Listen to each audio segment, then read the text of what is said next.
Jharkhand academic council Ranchi के द्वारा आयोजित वार्षिक इंटरमीडिएट परीक्षा 2024 में पूछे गए बहुविकल्पीय प्रश्न और उसके उत्तर पर आज मैं आप लोगों के साथ चर्चा कर रहा हूं।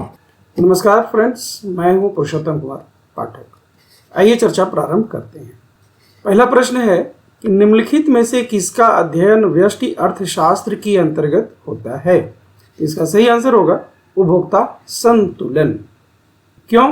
सामान्य कीमत स्तर, बेरोजगारी का अध्ययन और मुद्रा की पूर्ति का अध्ययन हम समष्टि अर्थशास्त्र के अंतर्गत करते हैं। दूसरा प्रश्न है वस्तु की मात्रा के सापेक्ष कुल उपयोगिता में परिवर्तन की दर को क्या कहा जाता है। तो वस्तु की मात्रा के सापेक्ष कुल उपयोगिता में परिवर्तन की दर को हम सीमांत उपयोगिता कहते हैं। तो इसका सही आंसर होगा सीमांत उपयोगिता। तीसरा प्रश्न है उदासीनता वक्र विश्लेषण के संबंध में निम्न में से कौन से कथन सत्य है। निम्न कूटों का प्रयोग करते हुए सही विकल्प का चयन कीजिए। पहला है उपभोक्ता का अधिमान एकदिष्ट होता है। सही है। उपभोक्ता का अधिमान एकदिष्ट होने का मतलब यह है कि उपभोक्ता किसी भी वस्तु की अधिक मात्रा को उस वस्तु की कम मात्रा की तुलना में प्रेफर करता है। दूसरा है सामान्यतः एक उदासीनता वक्र मूल बिंदु की ओर अवतल होता है। यह कथन गलत है क्योंकि एक उदासीनता वक्र मूल बिंदु की ओर उत्तल होता है। तीसरा कथन है कि उदासीनता मानचित्र में मूल बिंदु से दूर अवस्थित उदासीनता वक्र अपेक्षाकृत अधिक उपयोगिता स्तर को मापता है। यह सही है। चौथा है संतुलन की अवस्था में उदासीनता वक्र की ढाल कीमतों के अनुपात के बराबर होती है। यह भी सही है। हमने यहाँ पर देखा कि कथन पहला, तीसरा और चौथा सही है। सही ऑप्शन है डी में क्या है 1, 3 और 4। तो ये इसका आंसर सही होगा। चौथा प्रश्न है कि एक घटिया वस्तु के लिए मांग वक्र की ढाल होती है धनात्मक, ऋणात्मक, शून्य और अनंत। तो घटिया वस्तु के लिए मांग वक्र की ढाल ऋणात्मक ही होती है, लेकिन अगर यही यहाँ पर प्रश्न घटिया वस्तु की जगह पर गिफिन वस्तु रहता तो गिफिन वस्तु के लिए मांग वक्र की ढाल धनात्मक हो जाती। पांचवा प्रश्न है उपभोक्ता की आय बढ़ने से किस प्रकार की वस्तु की मांग कम हो जाती है। उपभोक्ता की आय बढ़ती है तो जनरली घटिया वस्तु की मांग कम हो जाती है। यहाँ पर देखें तो गिफिन वस्तु घटिया वस्तु का ही एक प्रकार है, अतः इसका आंसर होगा गिफिन वस्तु।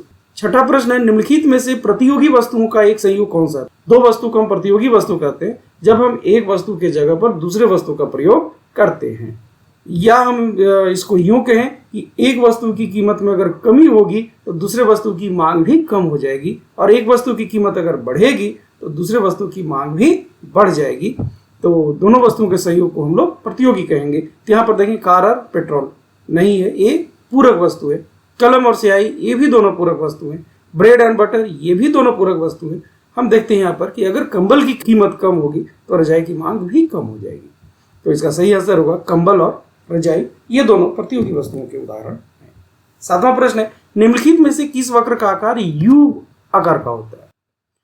तो औसत उत्पाद उल्टा यू, सीमांत लागत यू आकार का होता है, कुल लागत फ्लैट उल्टा एस आकार का होता है। इसमें सही आंसर होगा सीमांत लागत।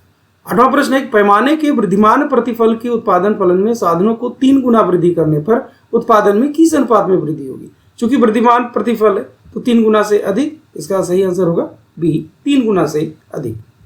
नवा प्रश्न है कि जब सीमांत लागत औसत लागत से अधिक होती है तब सीमांत लागत औसत लागत से अधिक होती है। तो सीमांत लागत औसत लागत से जब अधिक होगी तो औसत लागत बढ़ती है।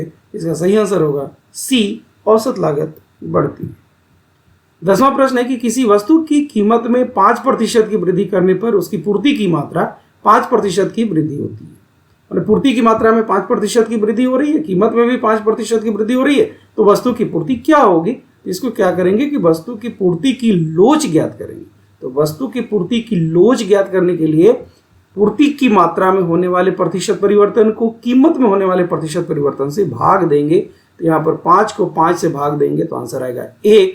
इसका मतलब वस्तु की पूर्ति जो होगी वो इकाई लोचदार होगी। 11वां प्रश्न है कि यदि सरकार वस्तु के उत्पादन में इकाई कर लगाती है तो वस्तु की पूर्ति क्या होगी। वस्तु की इकाई कर मतलब यूनिट टैक्स लगाने से वस्तु के उत्पादन की सीमांत लागत बढ़ती है, तो सीमांत लागत बढ़ने से वस्तु की पूर्ति कम हो जाएगी। इसका सही आंसर होगा कम हो जाएगी। 12वां प्रश्न है कि जब फर्म का पूर्ति वक्र कीमत अक्ष के समांतर होता है, कीमत अक्ष के समांतर होता है तो पूर्ति कीमत के सापेक्ष होती है। इसका आंसर होगा पूर्णतया बेलोचदार। 13वां प्रश्न है कि अन्य बातें समान रहने पर साधनों की कीमतों में वृद्धि से संतुलन कीमत में क्या होगा। ध्यान रहे, साधनों की कीमतों में वृद्धि होगी, उत्पादन की सीमांत लागत बढ़ेगी। सीमांत लागत बढ़ेगी मतलब पूर्ति कम होगी, और जब पूर्ति कम होगी तो संतुलन कीमत में वृद्धि होगी। इसका सही आंसर होगा ए, वृद्धि होगी। 14वां प्रश्न है, बाजार में फर्मों के निर्बाध प्रवेश और निकास की स्थिति में बाजार कीमत होती है। तो जब बाजार में जब फर्मों की प्रवेश और निकास पर कोई प्रतिबंध नहीं होता तो इस सिचुएशन में बाजार कीमत हमेशा न्यूनतम औसत लागत के बराबर होती है। इसका सही आंसर होगा न्यूनतम औसत लागत की बराबर। 15वां, निम्नलिखित में से कौन एक समष्टिगत आर्थिक एजेंट है। समष्टिगत आर्थिक एजेंट मतलब जिसका निर्णय पूरे अर्थव्यवस्था को प्रभावित करेगा। तो इसका आंसर होगा बैंक। 16वां प्रश्न है, निम्नलिखित में से किस पुस्तक के लेखक जेम केन्स हैं। तो जेम केन्स ने एक पुस्तक लिखी थी जिसका नाम था the general theory of employment, interest and money. Wealth of nation, ये इसके लेखक हैं Adam Smith. Principle of economics, इसके लेखक हैं अल्फ्रेड मार्शल, और इकोनॉमिक्स के लेखक हैं पॉल सैमुएल्सन। 17वां प्रश्न है, निम्नलिखित में से किस चर का संबंध समय के एक निश्चित बिंदु से होता है। समय के एक निश्चित बिंदु से वह चर है स्टॉक, और प्रवाह का होता है समय की एक अवधि से। 18वां प्रश्न है, जीडीपी गणना की किस विधि में अंतिम वस्तुओं के मौद्रिक मूल्य को शामिल किया जाता है। तो उत्पादित अंतिम वस्तुओं के मौद्रिक मूल्य को शामिल किया जाता है जीडीपी की उत्पाद विधि से जब हम गणना करते हैं। उत्पाद विधि।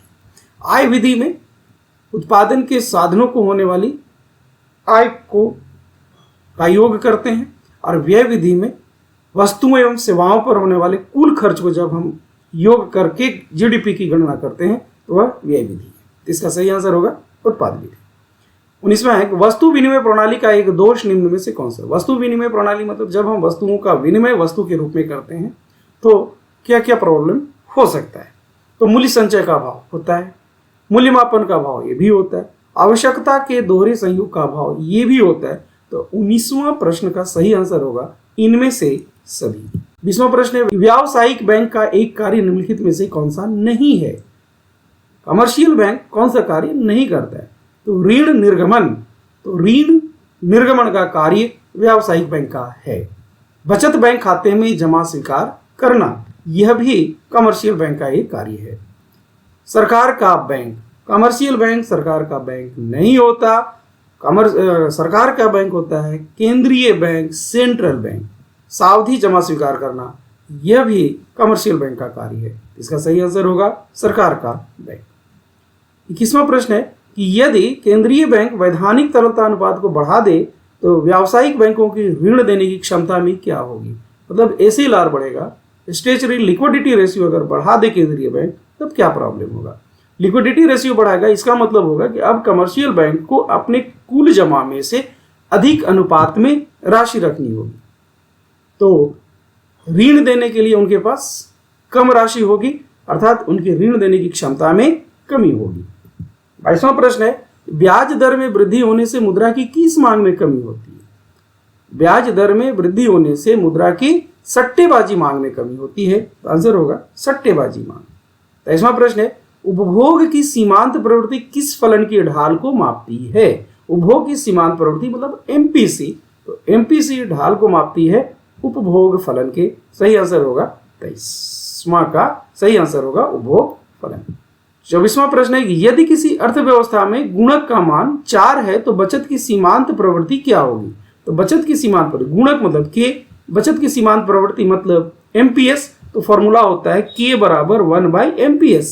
तो एमपीएस बराबर होगा 1/4। तो एमपीएस को होगा तो 1/k, तो 1/4। इसका सही आंसर होगा 0.25। 25वां प्रश्न है, उपभोग की सीमांत प्रवृत्ति में वृद्धि समग्र मांग वक्र को किस प्रकार प्रभावित करती है। ध्यान रहे, उपभोग की सीमांत प्रवृत्ति में वृद्धि होगी तो समग्र मांग की ढाल बढ़ेगी।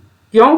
क्योंकि उपभोग की सीमांत प्रवृत्ति में वृद्धि उपभोग फलन की ढाल को बढ़ाती है, इसलिए समग्र मांग वक्र की ढाल में वृद्धि होगी। 26वां प्रश्न है कि सरकार की राजस्व आय का एक स्रोत निम्नलिखित में से कौन सा है। राजस्व के, सरकार के राजस्व आय, तो राजस्व आय का स्रोत है सरकारी निवेश से लाभांश। किस प्रकार के बजट में सरकार के व्यय उसकी संप्राप्ति से अधिक होता है। तो व्यय और संप्राप्ति से अधिक है तो यह बजट घाटे का बजट है। 28वां प्रश्न है, भारत में निम्नलिखित में से किस उत्पाद को जीएसटी से बाहर रखा हुआ है? इसका सही आंसर होगा पेट्रोलियम। 29वां प्रश्न है, सरकार के द्वारा एकमुश्त कर लगाने से अर्थव्यवस्था में संतुलन आय पर क्या प्रभाव होता है? अगर सरकार एकमुश्त कर लगाती है तो संतुलन आय में कमी होती है। 30वां प्रश्न है, भारत में विदेशी मुद्रा प्रवाह का एक कारण है, मतलब भारत में विदेशी मुद्रा कहां से आएगा? कब विदेशी मुद्रा का प्रवाह भारत में होगा? तो पहला है विदेशी प्रवाह, जब हम किसी दूसरे देशों से विदेश ऋण लेते हैं तो विदेशी मुद्रा भारत में आता है। विदेशी प्रत्यक्ष निवेश, मतलब जब कोई देश हमारे देश में निवेश करता है तो वहाँ से भी मुद्रा का प्रवाह आता है। और वस्तुओं एवं सेवाओं का निर्यात जब करते हैं तो वहाँ से भी विदेशी मुद्रा का प्रवाह होता है। इसमें से सभी इसके आंसर होंगे। धन्यवाद। उम्मीद करता हूँ कि आज का ये वीडियो आपको अच्छा लगा होगा। अगर अच्छा लगा होगा तो वीडियो को लाइक करें और शेयर करें और हमारे चैनल को सब्सक्राइब करना न भूलें।